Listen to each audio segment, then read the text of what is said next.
Assalomu alaykum aziz obunachilar. Bugun mana JK Core telefonimiz FRP bypassga tushib qolgan. Xudo xolasa buni sizlarga yechishni o'rgataman hozir. Mana.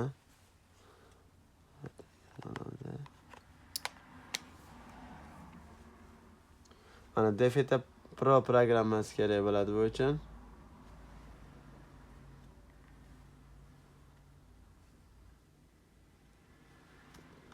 Bu yoqdan mana ikkinchi turgan Samsungga kiramiz. Mana bu yoqdan.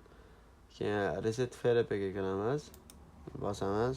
Mana ikkita knopkani birdan bosib turishimiz va keyin kabelni tiqishimiz kerak bo'ladi.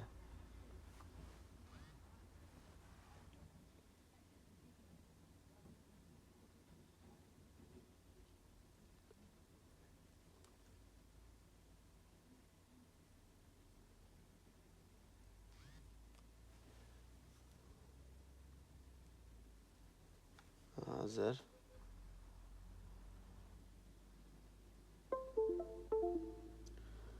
mana bu yoqda o'sha hozir ulandi bu. Keyin mana yulduzcha решетка 0, yulduzcha решеткani terishimiz kerak bo'ladi.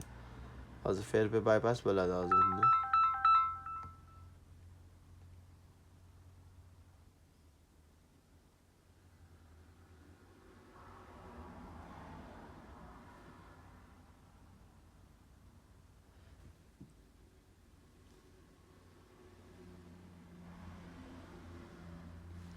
Mana telefonimiz yondi.